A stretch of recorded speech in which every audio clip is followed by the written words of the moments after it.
শুরু করছি আজকে topic electrical technology for JELET. আজকের এই কোশ্চেনগুলো নেওয়া হয়েছে 2019-এর কোশ্চেন পেপার সেট থেকে। আর এখানে 15টার মতো কোশ্চেন রয়েছে, সবগুলো ডিটেলসে ডিসকাস করব, তো সেশনটা লাস্ট অবধি দেখবে। আমরা 1 নম্বরে দেখছি। 1 নম্বরে which one of the following is not a standard voltage for transmission of electric power. তো এখানে যে 4টে অপশন দেওয়া রয়েছে তার মধ্যে হচ্ছে কোনটা ট্রান্সমিশন ভোল্টেজ লেভেল নয়, তো সেটা হচ্ছে 20 কিলোভোল্ট ট্রান্সমিশন ভোল্টেজ লেভেল নয়। কারণ এই কোশ্চেনটা এসে এই কোশ্চেনটির বা আমরা একদম শুরুতেই আগের সেশনে সমস্ত ট্রান্সমিশন ভোল্টেজ লেভেল দেখিয়েছিলাম, জেনারেশন ভোল্টেজ লেভেল এবং ডিস্ট্রিবিউশন ভোল্টেজ লেভেল দেখানো হয়েছিল। তো আগের সেশনগুলো অবশ্যই দেখবে, তাহলে transmission, generation and distribution voltage লেভেলগুলো পেয়ে যাবে। তো আমি একবার দেখিয়ে দিচ্ছি। তাও জেনারেশন ভোল্টেজ যেমন রয়েছে এগুলো মনে রাখতে হবে, কারণ এখান থেকে কোশ্চেনগুলো দিয়ে দেয়। জেনারেশন ভোল্টেজ হচ্ছে 3.3 কিলো ভোল্ট, 6.6 কিলো ভোল্ট, 11 আর 33 কিলো ভোল্ট হচ্ছে জেনারেটিং ভোল্টেজ। আর ট্রান্সমিশন ভোল্টেজ হচ্ছে 33 KV, 66 KV, 110, 132, 220 kilo volt, 400 kilo volt, 765 kilo volt আর হচ্ছে 1200 কিলো ভোল্ট প্রপোজিং। তো এইগুলো মনে রাখতে হবে। জেনারেশন, ট্রান্সমিশন আর রয়েছে ডিস্ট্রিবিউশন রয়েছে। ডিস্ট্রিবিউশন ভোল্টেজ লেভেলগুলো মনে রাখতে হবে। ডিস্ট্রিবিউশন, প্রাইমারি ডিস্ট্রিবিউশন হচ্ছে 11 কিলো ভোল্ট, আর সেকেন্ডারি ডিস্ট্রিবিউশন ভোল্টেজ হচ্ছে 440 ফর 3 ফেজ 4 ওয়্যার আর 240 ফর সিঙ্গেল ফেজ। তাহলে হচ্ছে 20 কিলো ভোল্টটা ট্রান্সমিশন ভোল্টেজ নয়। নেক্সট আমরা দেখব হচ্ছে the breaking system of energy meter basically consist of. Energy মিটারের যে ব্রেকিং সিস্টেমে যে কি থাকে, পার্মানেন্ট ম্যাগনেট থাকে। ব্রেকিং সিস্টেমে হচ্ছে এটা থাকে, তো এটা আনসার হবে। আচ্ছা, আমরা এখানে যদি দেখি এনার্জি মিটারের ভেতরের কনস্ট্রাকশনটা, তো এই যে ডিস্কটা রয়েছে, ডিস্কটা আর এটা হচ্ছে ম্যাগনেট। এই ম্যাগনেটটা হচ্ছে পার্মানেন্ট ম্যাগনেট। এটা কি হয়, ডিস্কটাকে ব্রেক করার জন্য ব্রেকিং পারপাসে ইউজ করা হয়, আর এটা হচ্ছে পার্মানেন্ট ম্যাগনেট। তো এটা হচ্ছে এনার্জি মিটারের কনস্ট্রাকশন। তো এখানে মনে রাখতে হয়, এটা খুব ইম্পর্টেন্ট কোশ্চেন, এটা রিপিট করে অনেক সময়। তো ব্রেকিং ডিস্কে যে ম্যাগনেটটা ইউজ করা হয় সেটা কি ধরনের ম্যাগনেট, পার্মানেন্ট ম্যাগনেট, তো এটা মনে রাখতে হবে। নেক্সট আমরা দেখব which one of the following is an integrating instrument. তো এখানে 4টে অপশন দেওয়া রয়েছে, তার মধ্যে কোনটা ইন্টিগ্রেটিং ইনস্ট্রুমেন্ট। তো ইন্টিগ্রেটিং ইনস্ট্রুমেন্ট জানার আগে ইনস্ট্রুমেন্টের টাইপগুলো যদি একবার দেখে নিই। ইনস্ট্রুমেন্টগুলো হচ্ছে 4 ধরনের হয়। অ্যাবসোলিউট ইনস্ট্রুমেন্ট হয়। অ্যাবসোলিউট ইনস্ট্রুমেন্টের এক্সাম্পল হচ্ছে ট্যানজেন্ট গ্যালভানোমিটার, খুব ইম্পর্টেন্ট, মনে রাখতে হবে। ইন্ডিকেটিং ইনস্ট্রুমেন্ট হয়। ইন্ডিকেটিং ইনস্ট্রুমেন্ট হচ্ছে অ্যামমিটার, ভোল্টমিটার, ওয়াটমিটার, এগুলো হচ্ছে ইন্ডিকেটিং ইনস্ট্রুমেন্ট। আর ইন্টিগ্রেটিং ইনস্ট্রুমেন্ট হয় ওয়াট আওয়ার মিটার আর হচ্ছে স্পিডোমিটার, এই দুটো হচ্ছে ইন্টিগ্রেটিং ইনস্ট্রুমেন্ট। তো আমাদের ওখানে ছিল ওয়াট আওয়ার মিটার। আর রেকর্ডিং ইনস্ট্রুমেন্ট হচ্ছে ইসিজি, ইলেকট্রোকার্ডিওগ্রাফ, খুব ইম্পর্টেন্ট। তো ইনস্ট্রুমেন্টের এই টোটাল টাইপগুলো অবশ্যই মনে রাখবে। তো এটার আনসারটা হবে এনার্জি মিটার। এনার্জি মিটারটা হচ্ছে ইন্টিগ্রেটিং ইনস্ট্রুমেন্ট। নেক্সট আমরা দেখব হচ্ছে the power factor of RC circuit. RC সার্কিটের পাওয়ার ফ্যাক্টরটা কি হয়? RC সার্কিটের পাওয়ার ফ্যাক্টর হচ্ছে, রেঞ্জটা বলেছে এখানে 0 কখনোই হবে না, 1ও হবে না। 1 হচ্ছে রেজিস্টিভ সার্কিটের ক্ষেত্রে, আর নেগেটিভ ভ্যালু তো হবেই না। তো আনসারটা এটা হবে 0 to 1। RC সার্কিট হোক আর এল সার্কিট হোক, সব হচ্ছে রেঞ্জটা কি হবে, 0 to 1 এর মধ্যে হবে। এটা আনসার হবে 0 to 1। নেক্সট হচ্ছে আমরা দেখব SMPS, switch mode power supply is used for.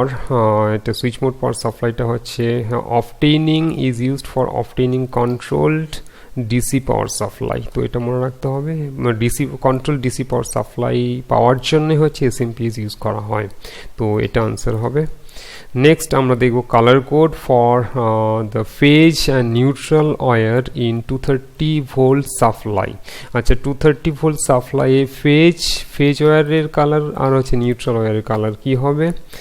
তো সেটা হয়ে যাবে কি, ফেজগুলো কি হয়? ফেজগুলো আমরা জানি রেড, ইয়েলো, ব্লু হয়। তো রেড আর নিউট্রালটা কি হয়? ব্ল্যাক হয়।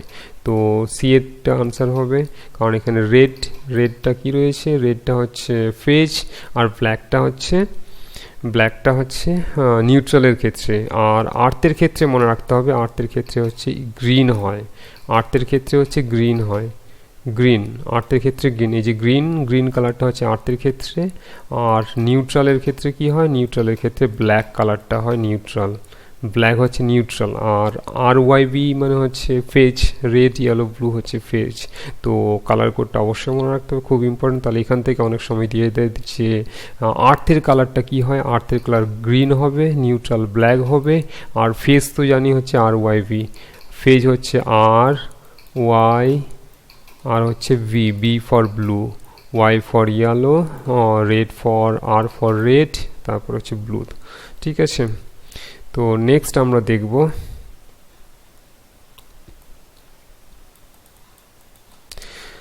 নেক্সট হচ্ছে illumination level required for precision work is of order of precision work, মানে হচ্ছে সূক্ষ্ম কাজের জন্য যে ইলুমিনেশন, মানে কতটা ইলুমিনেশন লাগবে, পাওয়ার মানে হচ্ছে লাইটের যে লাক্সটা কতটা লাক্স লাগবে। তো সূক্ষ্ম কাজের জন্য অবশ্যই এটা লাগবে। তো 500 থেকে 1000 লুমেন পার স্কোয়ার মিটার লাগবে। তো এটা হচ্ছে আনসার হবে, কারণ এখানে দিয়ে দেয় অনেক সময় স্টাডি রুমের ক্ষেত্রে ইলুমিনেশন লেভেলটা কত হয়? স্টাডি রুমের ক্ষেত্রে মনে রাখতে হবে 300 থেকে 450। স্টাডি রুমের ক্ষেত্রে 300 থেকে 450 range lumen per metre square. এটা হচ্ছে স্টাডি রুমের ক্ষেত্রে, অথবা লাইব্রেরিতে, কিচেনের ক্ষেত্রে, কিচেন রুমে কি হয়? তো এইগুলো একটু জাস্ট মনে রাখতে হবে। কিচেন রুমে হচ্ছে 200 লুমেন পার মিটার স্কোয়ার। তো এইগুলো মনে রাখতে হয়। যেমন হচ্ছে হসপিটালের যে অপারেশন থিয়েটারে কি হয়?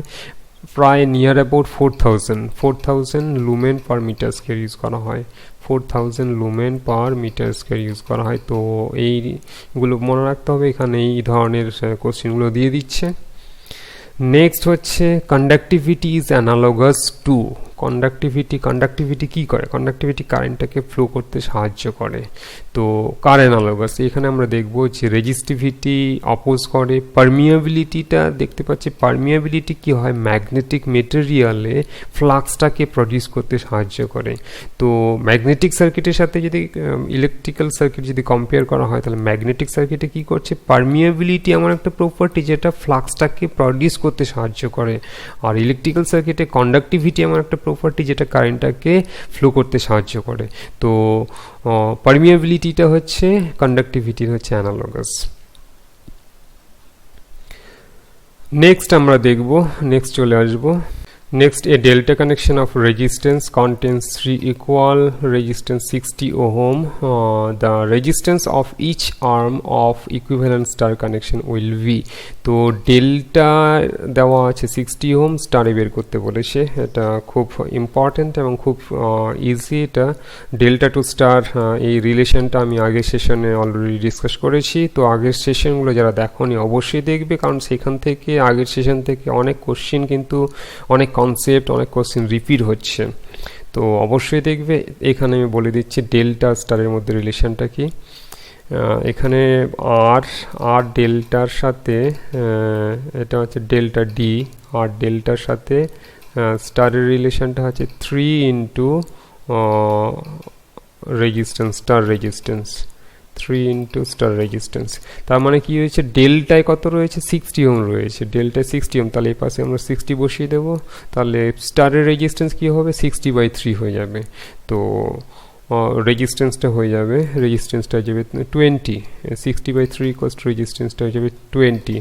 এটা হচ্ছে ইকুয়াল থাকলে তবেই কিন্তু এই ফর্মুলাটা আমরা ইউজ করতে পারবো, মানে হচ্ছে delta resistance equals to 3 into স্টারের রেজিস্ট্যান্স। এই যে ফর্মুলাটা, যদি রেজিস্ট্যান্স ইকুয়াল, এখানে ইকুয়াল বলেছে, তিনটে রেজিস্ট্যান্সের ভ্যালু যদি ইকুয়াল থাকে তবেই কিন্তু হচ্ছে আর এর সাথে মানে হচ্ছে রেজিস্ট্যান্স 3 ইন্টু আর মানে হচ্ছে এটা হচ্ছে স্টার, এটা হচ্ছে স্টার, এই ফর্মুলাটা ইউজ করা যাবে। আদারওয়াইজ কিন্তু ক্যালকুলেশন করে বের করতে হবে। তো এটা খুবই ইম্পর্টেন্ট, এটা মনে রাখতে হবে। অনেক তো আমি দেখিয়ে দিচ্ছি, যদি তিনটে ভ্যালু যদি ডিফারেন্ট হয় তাহলে কি করে বের করতে হয় আমরা দেখছি।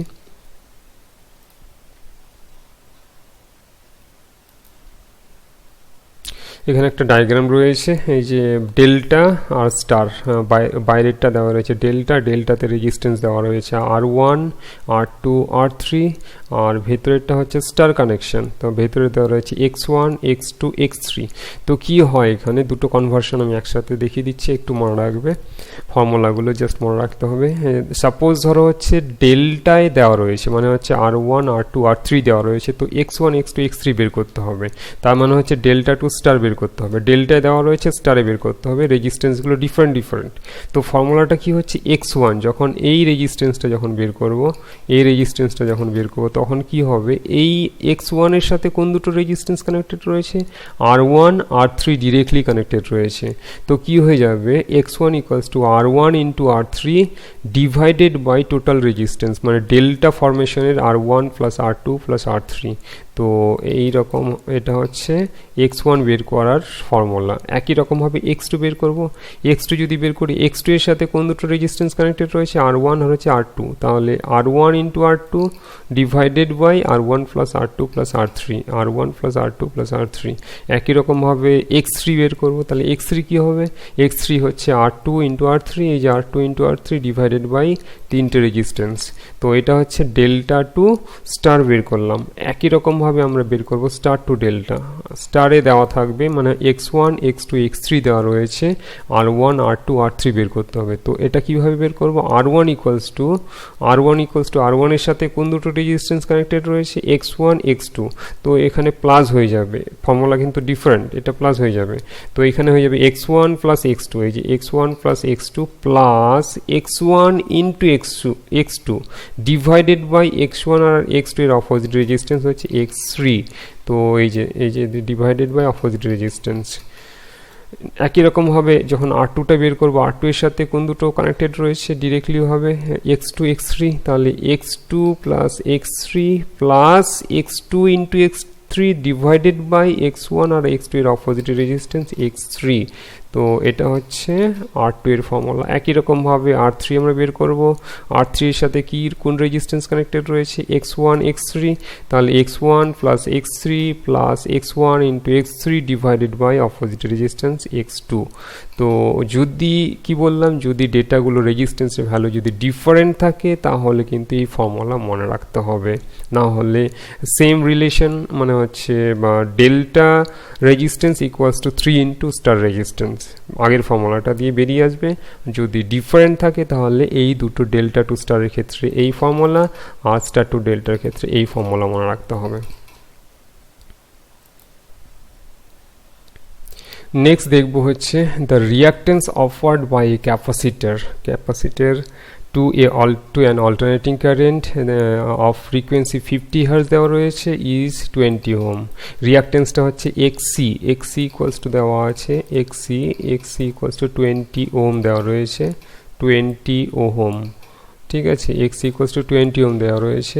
What will be the reactance if the frequency is increased 100 Hz, মানে 50 Hz 20 ohm দেওয়া রয়েছে, আর 100 Hz হয়ে গেলে তখন XCটা কত হবে। তো XC এর সাথে রিলেশনটা আমরা জানি, XC এর সাথে XC ইকুয়ালস টু কি জানি, XC equals to 1/2 pi FC, এটা জানি, মনে রাখতে হবে, এটা যারা জানো না FC, এটা একটু প্রবলেম হচ্ছে, FC এটা হচ্ছে পাই 2 পাই FC, তাহলে XC equals to 1/2 pi FC, XC equals to 1/2 pi FC। তার মানে হচ্ছে এক্সি এর সাথে মানে রিয়াক্টেন্সের সাথে ফ্রিকোয়েন্সি রিলেশনটা কি ইনভার্সলি প্রপোর্শনাল। তো এই ফর্মুলা থেকে ক্যালকুলেশন করে যদি বের করা যায় তাহলে ইনভার্সলি প্রপোর্শনাল, তার মানে হচ্ছে 20 ফর্মুলা থেকে বের করে 20 into 50 equals to x into 100 x into 100। তো এখান থেকে এক্সিটা বেরিয়ে চলে আসবে, ক্যালকুলেশন করলে 50 কেটে যাবে 2 10 x ইকুয়ালস টু 10 ওহম বেরোবে। তো 10 ওহমটা হচ্ছে এক্সি এর ভ্যালু, 100 হার্জের ক্ষেত্রে এক্সি হচ্ছে 10। তো এটা নেক্সট আমরা দেখব হচ্ছে laminated core are used in power transformer to reduce. Laminated core কেন ইউজ করা পাওয়ার ট্রান্সফর্মারে? ল্যামিনেটেড কোর ইউজ করা হয় এডি কারেন্ট লসটাকে কমানোর জন্য, তো এটা আনসার হবে। আর সিলিকন স্টিল কেন ইউজ করা হয়? হিস্টেরিসিস লসটাকে কমানোর জন্য। একদম আগের সেশনে শুরুতেই আমার যে টপিকগুলো ছিল, যে আমার যে প্রথম সেশনগুলো, সেখানে কিন্তু প্রত্যেকটা ডিসকাস করা হয়েছে। তো আগের সেশনগুলো থেকে কিন্তু কোশ্চেন রিপিট হচ্ছে, তো থিওরি পার্টটা অবশ্যই দেখে নেবে, সেখান থেকে ম্যাক্সিমাম কোশ্চেনের আনসার করতে পারবে। তো আমরা নেক্সট দেখব হচ্ছে capacitor start run single phase induction motor. Basically এটা কি হয়, এটা একটা সিম্পল লাইন তুলে দিয়েছে, এটা 2 ফেজ ইন্ডাকশন মোটর হবে। তো এটা মনে রাখতে হবে, capacitor start capacitor run single phase induction মোটরটা কি হয়, 2 ফেজ ইন্ডাকশন মোটর এটা। নেক্সট হচ্ছে a motor can be easily identified as a DC motor by looking at its commutator. তো ডিসি মোটরের ক্ষেত্রে ডিসি মোটরে কি হয়, একমাত্র ডিসি মোটরেই কমিউটেটর থাকে, তো এসি মোটরে কমিউটেটর থাকে না। তো কমিউটেটরটা দেখে আমরা বুঝতে পারবো যে এই মোটরটা ডিসি মোটর, তো এটা মনে রাখতে হবে। নেক্সট হচ্ছে direct online starter is not suggested for starting a large DC motor because. তো ডিরেক্ট অনলাইন স্টার্টারের আমি একটা সেশন করেছি, তো যারা দেখোনি অবশ্যই, কারণ স্টার্টার থেকে কিন্তু একটা করে কোশ্চেন দিয়ে দিচ্ছেন। তো ডিরেক্ট অনলাইন স্টার্টার কি আপ টু 5 এইচপি অবধি ইউজ করা হয়, অ্যাবভ 5 এইচপি কি হয়ে যায়, 5 থেকে 20 এইচপি হচ্ছে বা star delta starter, above 20 HP হচ্ছে অটো ট্রান্সফর্মার স্টার্টার। তো রেটিংগুলো মনে রাখতে হবে। আর এখানে ডিরেক্ট অনলাইন স্টার্টার হচ্ছে অ্যাবভ 5 এইচপির উপরে করা যায় না, কারণ হচ্ছে স্টার্টিং কারেন্টটা অনেক হাই, স্টার্টিং কারেন্টটা এতটাই হাই যে মোটরটা ড্যামেজ হয়ে যেতে পারে। এই জন্য হচ্ছে ডিরেক্ট অনলাইন স্টার্টার লার্জ রেটিংয়ের ক্ষেত্রে ইউজ করা হয় না, লার্জ ডিসি মোটরের ক্ষেত্রে। এখানে ডিসি মোটর বলেছে, আবার ডিসি মোটরের ক্ষেত্রে তো একদমই নয়, কারণ ডিসি মোটর স্টার্টারগুলো কি হয়, 3 point starter, 4 point starter, 2 point starter এগুলো। Kirchhoff's law ভ্যালিড ফর হচ্ছে linear circuit only, non linear circuit only. এটা হচ্ছে দুটোই হবে, বোথ লিনিয়ার এবং নন লিনিয়ার বোথ, দুটোর ক্ষেত্রেই হয়ে যাবে। তো এটা আনসার হবে। তো আজকের টপিক এ অবধি। আজকের এই ভিডিওটা যদি ভালো লাগে, এই সেশনটা যদি ভালো লাগে, অবশ্যই লাইক করবে, শেয়ার করবে এবং ফ্রেন্ড সার্কেলের মধ্যে যতটা সম্ভব শেয়ার করে দেবে, যাতে আমি পরবর্তী ভিডিও তৈরি করার মোটিভেশন পাই তোমাদের কাছ থেকে।